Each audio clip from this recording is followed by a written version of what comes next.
अस्सलामुअलैकुम वरहमतुल्लाहि ताला वबरकातुहू। दोस्तों, मैं हूं हसन बरकाती और आप देख रहे हैं HF वॉइस यूट्यूब चैनल। हाजिर हूं फिर से एक बार एक नई वीडियो के साथ। दोस्तों, आज फिर से मैं आप लोगों के दरमियान मुफ्ती सलमान अज़हरी साहब के केस के ताल्लुक़ से एक बिल्कुल ताज़ा तरीन अपडेट लेकर के हाजिर आया हूं। जी हाँ दोस्तों, पिछले मैं 3 महीनों से कंटिन्यू मुफ्ती सलमान अज़हरी साहब के केस के ताल्लुक़ से अपडेट आप लोगों तक पहुंचाने का काम कर रहा हूं। कई लोग हमारे वीडियो के कमेंट सेक्शन में ये कमेंट भी करते हैं कि मुफ्ती सलमान अज़हरी साहब के ताल्लुक़ से कुछ भी अपडेट आया करे हसन भाई, हम लोगों तक आप ज़रूर पहुंचाने की कोशिश किया करें। तो मैं सोचा कि आप लोगों तक मुफ्ती सलमान अज़हरी साहब के इस अपडेट को आप लोगों तक पहुंचाऊं। मुफ्ती सलमान अज़हरी साहब के केस के ताल्लुक़ से क्या ख़बर निकल कर आ रही है, उस ख़बर को आप लोगों तक पहुंचाऊं। वीडियो को आप लोग स्किप करके ना देखें। दोस्तों, मुफ्ती सलमान अज़हरी साहब के केस के ताल्लुक़ से जो भी ख़बर निकल कर आ रही है ना, पूरी ख़बर आप लोग सुनने की कोशिश करें और हमारे चैनल HF वॉइस को आप लोग ज़रूर सब्सक्राइब करके रखें और मुफ्ती साहब के लिए आप लोग ज़्यादा से ज़्यादा दुआ फरमाएँ। अल्लाह रब्बुल इज़्ज़त मुफ्ती सलमान अज़हरी साहब को जल्द से जल्द रिहाई अता फरमाए। आइए दोस्तों, हम और आप उस अपडेट को जानने की कोशिश करते हैं। मुफ्ती सलमान अज़हरी साहब के ताल्लुक़ से क्या अपडेट निकल कर आ रही है। आइए दोस्तों, वीडियो को शुरू करते हैं। दोस्तों, आप तमाम लोग जानते हैं कि मुफ्ती सलमान अज़हरी साहब के मामले में 1 तारीख को यानी कि 1 जुलाई को सुनवाई होगी। हमने इससे रिलेटेड आपको तमाम खबरें दे दी। हमने आपको बताया कि किस तरह से इस पूरे मामले में, मुफ्ती सलमान अज़हरी के मामले में जो अब जजमेंट आना है, क्योंकि हियरिंग खत्म हो चुका है, अब सीधे जजमेंट आना है कि आखिरकार मुफ्ती सलमान अज़हरी को लेकर के जज साहब का क्या ख्याल है। क्या उन्हें रिहा करना है, क्या उन्हें सज़ा देनी है, कितनी सज़ा देनी है, अगर देनी है तो, अगर रिहा करना है तो करना है या नहीं करना, ये तमाम चीज़ें हैं। देखिए, 2-3 तरह के डिसीजन है। साफ है कि भैया क्या डिसीजन हो सकता है, या तो उनके ऊपर फाइन लगा दिया जाएगा, या उन्हें जेल भेज दिया जाएगा, या उन्हें रिहा कर दिया जाएगा। ये 3 चीज़ें जो है वो सामने आएगी। इस पूरे मामले में हमने आपको बताया था कि आखिरकार मुफ्ती सलमान अज़हरी के ऊपर क्या कुछ इल्ज़ामात लगाए गए थे। हमने वहां जो वकील साहब थे, जो उनके अगेंस्ट में थे, जो प्रोसिक्यूटर थे मुफ्ती सलमान अज़हरी के अगेंस्ट में, उन्होंने जो कुछ भी बातें कही थी, हमने उससे रिलेटेड एक डिटेल्ड वीडियो आप तमाम लोगों तक 14-15 मिनट तक का साझा कर दिया था, जिसमें हमने आपको सारी बातें क्लियर कर दी थी। अब कि आखिरकार मुफ्ती सलमान अज़हरी के वकील ने क्या कुछ दलीलें दी, उन्होंने कैसे अपने जो मुवक्किल हैं, अपना जो उनके कह सकते हैं जिनके लिए वो केस लड़ रहे हैं, उनके लिए क्या क्या बातें उन्होंने की, किस तरह से उन्हें डिफेंड करने का काम किया, इससे रिलेटेड भी हमने आपको एक वीडियो आज कोर्ट के हियरिंग का ही दिखाया था। हालांकि उसमें बहुत सारे लोगों ने ये कमेंट किया कि वीडियो समझ नहीं आई क्योंकि वहां अंग्रेजी में तमाम बातें की गई। ऑब्वियस सी बात है, अदालती कार्रवाई है और अदालती कार्रवाई बहुत हद तक ज्यादातर अंग्रेजी में ही होती है और हाई कोर्ट और सुप्रीम कोर्ट की जो कार्रवाई होती है वो अंग्रेजी में ही होती है, ये आपको मैं बता दूं। खैर, बहुत सारे लोगों ने कहा कि थोड़ा सा इसके बारे में जानकारी दी जाए। लगभग 40-45 मिनट का वो वीडियो था। अब है कि मुझे आपको इसके बारे में थोड़ी सी डिटेलिंग देनी है कि आखिरकार जज साहब के सामने में मुफ्ती सलमान अज़हरी साहब के वकील ने क्या कुछ दलीलें पेश की। देखिए, हम आपको बहुत कम वक्त में थोड़ी थोड़ी बात बता रहे हैं, क्योंकि सारी बातों को बता पाना मुश्किल है। बहुत सारी बातें उन्होंने की है, हो सकता है कि उसमें बहुत सारी बातें मुझसे छूट जाए, लेकिन मैं आपको ज़्यादातर बातें बताना चाहूँगा। देखिए, सबसे पहली बात तो ये थी कि मुफ्ती सलमान अज़हरी साहब के लिए जो सबसे बड़ी बात थी वो ये कि मुफ्ती सलमान अज़हरी मराठी तो जानते हैं, मराठी तो जानते हैं, लेकिन ये गुजराती नहीं जानते। तो एक ये मामला बन करके सामने आया था। क्या मामला बन करके सामने आया था? आपने देखा था कि एक ट्रांसलेटर मुहैया कराने की बात सामने आई थी कि भैया ट्रांसलेटर दीजिए, ताकि हमारे जो इंसान हैं जिनके लिए हम केस लड़ रहे हैं उनको आसानी हो सके। तो ये मामला अदालत में सामने लाएगा कि क्यों आखिरकार गुजराती चाहिए थी। मुफ्ती सलमान अज़हरी साहब मराठी बोल सकते थे, मुफ्ती सलमान अज़हरी उर्दू जानते हैं, अरबी जानते हैं, लेकिन वो गुजराती नहीं जानते। इसको लेकर के भी आपको बताया कि प्रोसिक्यूटर ने इनके ऊपर बड़े आरोप लगाए थे कि ऐसा नहीं है कि ये नहीं जानते, इन्होंने सिग्नेचर किया, इस तरह की बातें सामने आई थी। हालांकि ये बहुत आम सी बात है कि कोई भी इंसान जो है वकील रखता है तो वकील के थ्रू बात करता है, तो वो किसी डॉक्यूमेंट पर अगर सिग्नेचर करता है तो उसके लिए वकील साहब जिम्मेदार होते हैं कि वकील साहब ने ये बातें रखी। खैर, अब देखिए, सबसे बड़ी बात कि क्या मुफ्ती सलमान अज़हरी के ऊपर जो कार्रवाई की गई वो पासा के लायक थी, ये सवाल इनके वकील ने किया। इन्होंने कहा कि ये जो मामला था ये आराम से एक ऑर्डिनरी लॉ के तौर पर, यानी कि कहीं ना कहीं जो आम कानून था उसके तहत भी ये मामला चल सकते थे, लेकिन इनके ऊपर जानबूझ करके पासा इंपोज किया गया ताकि इन्हें परेशान किया जा सके। ये बात इनके वकील ने कही। इनके वकील कहते हैं कि 1 से लेकर के 8 ऑफेंसेस तक, यानी कि देश भर में अलग अलग राज्यों में तमाम जगहों पर जो इनके ऊपर आरोप तय किए गए, अलग अलग जो मामला दर्ज किए गए, ये मामला आगे पीछे हो सकते हैं।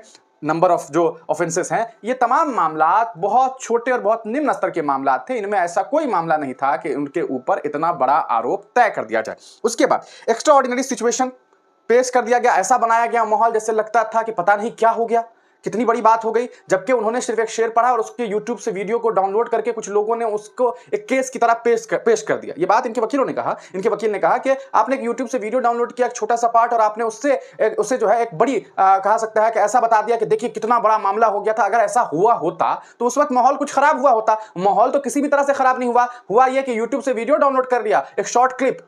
यही बात होती है कि कुछ लोग क्या करते हैं कि बड़ी YouTube वगैरह पे वायरल करने के लिए वीडियो को छोटा छोटा सा क्लिप डाउनलोड कर लेंगे और वीडियो बना देते हैं, और देखिए मुसीबत में फंस गए मुफ्ती सलमान अजहरी। तो इस तरह का हरकत किसी ने किया, उस वीडियो को डाउनलोड करके क्या हुआ कि इनके ऊपर ये आरोप लगा दिए गए। तो इनका कहना है कि भैया ये तो बहुत छोटा सा मामला था, ऑर्डिनरी मामला था, आपने इसे एक्स्ट्रा ऑर्डिनरी पेश कर दिया, ऐसा लगा बाप रे पता नहीं क्या हो गया। तो जज साहब से ये गुजारिश की गई कि जज साहब इस बात को थोड़ा सा नजर में रखिए कि कैसे इनके ऊपर जो है बहुत छोटा सा मामला यूट्यूब से वीडियो डाउनलोड किया और उसके तरफ से आरोप बना दिए गए। अच्छा देखिए, दूसरी बात, मौका नहीं दिया। मुफ्ती सलमान अजहरी की गिरफ्तारी हुई, पहले गिरफ्तारी हुई, उन्हें डिटेन किया गया। डिटेन करने के बाद आपने देखा कि किस तरह से उन्हें लगातार उनसे पूछताछ होने लगा। रिमांड पर वो लिए गए, एक केस में, दूसरे केस में, फिर तीसरे केस में।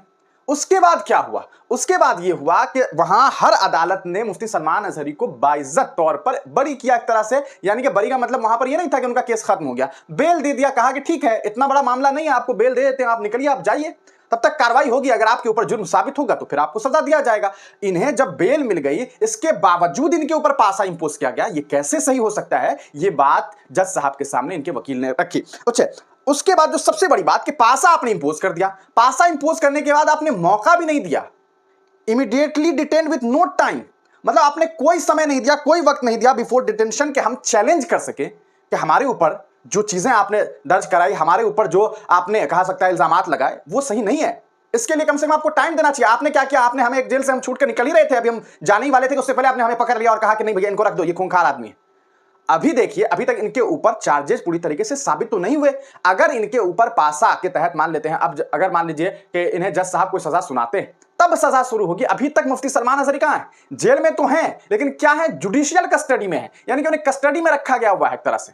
तो ये देख लीजिए, तो ये बात इन्होंने जो है ध्यान दिलाने का काम किया। एक्स्ट्रा ऑर्डिनरी लॉ का इस्तेमाल किया गया, यानी कि आप सोच के देखिए कि कितना छोटा छोटा सा मामला था। ये इनके वकील ने कहा कि सर देखिए क्या मामला था भैया, हमारे ऊपर 2 एफआईआर हुआ, 2 एफआईआर हुआ था, आपने हमारे ऊपर तीसरा एफआईआर करवाया।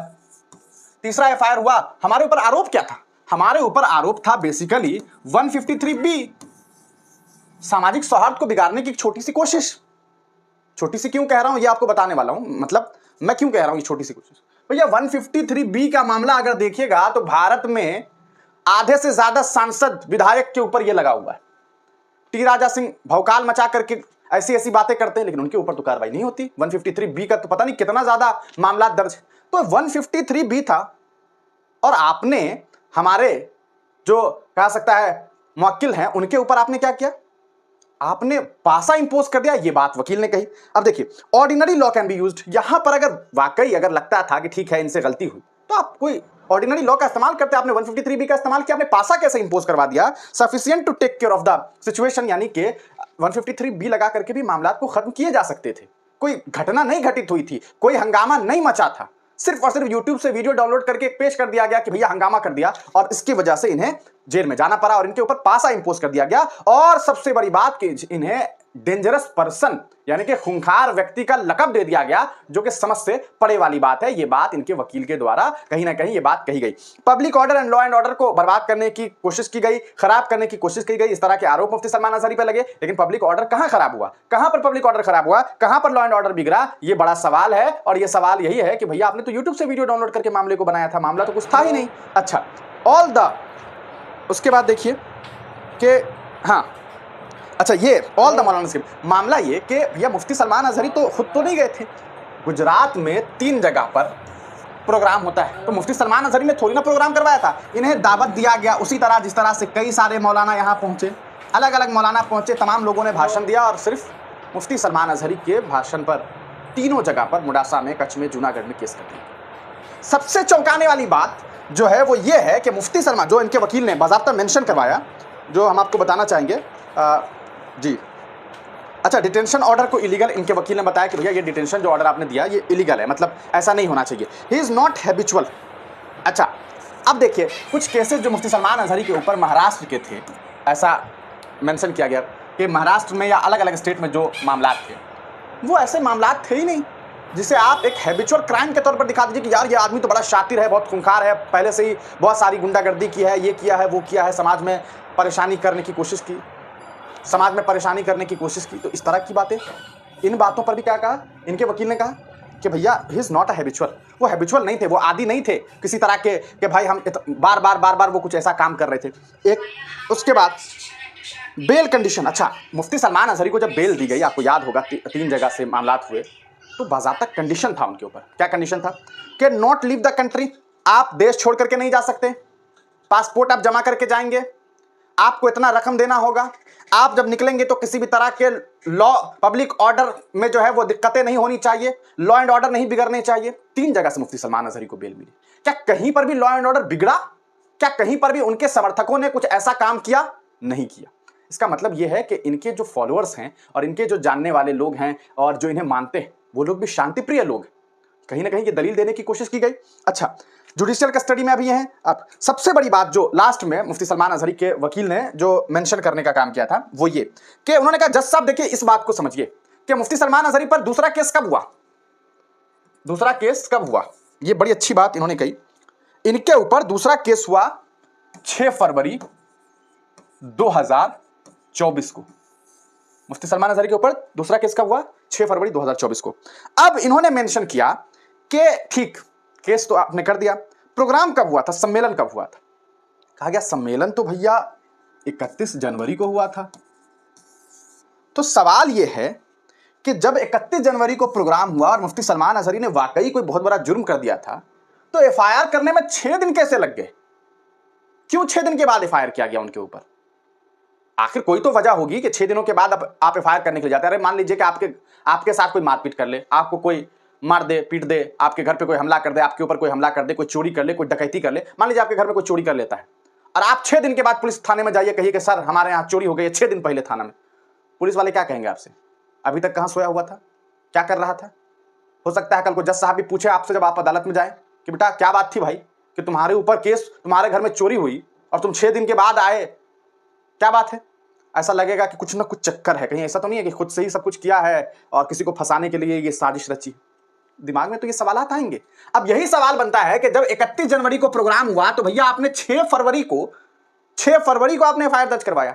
इसका मतलब तो ये होता है कि आपकी मंशा थी कि मुफ्ती सलमान अजहरी के ऊपर पासा डिटेंशन एक्ट लगा दिया जाए, डिटेंशन में इन्हें डाला जाए, पासा इंपोज किया जाए, prevention of anti social activities act का इस्तेमाल किया जाए 1984 वाला, है ना, 1985 पासा को इंपोज किया जाए। और इस वजह से चूंकि पासा इंपोज करने के लिए शर्त है ना कि उनके ऊपर एफआईआर दर्ज होना चाहिए 2-3, तो आपको चूंकि पासा इंपोज करना था इसलिए आपने कहा कि नहीं भैया इनके ऊपर एफआईआर हो, और 6 फरवरी को एक और नया एफआईआर हो गया। इतने दिनों के बाद क्यों? तो ये वो तमाम दलीलें हैं और भी बहुत सारी बातें, 40-45 मिनट की बातें हैं और मैंने बहुत सारी बातों को आगे बढ़ा करके कुछ बातों को सुना था जिसमें हमने कुछ चीज़ों को मेंशन किया। हो सकता है इसमें कुछ आगे पीछे भी हो। तो यही तमाम चीज़ें जो है मुफ्ती सलमान अजहरी के वकील ने दलील दी है।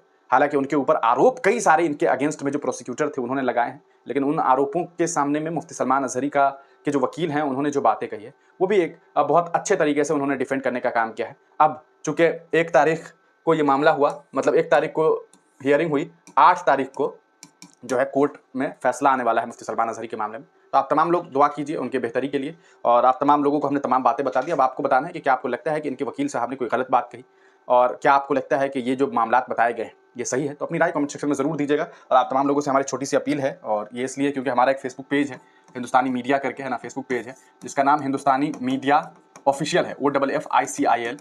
इसे ज़रूर फॉलो कर लीजिएगा। सिर्फ 2000 के आसपास फॉलोअर यहाँ होंगे। असल में हमारा एक पेज था हिंदुस्तानी मीडिया जिस पर लगभग 95,000 के आसपास फॉलोअर है, लेकिन ये पेज पूरी तरीके से डेड है। पिछले समझ लीजिए कि 12 महीने से, लगभग 1 साल से जो है इस पेज से ना ही हमें 1 रुपया मिला आज तक।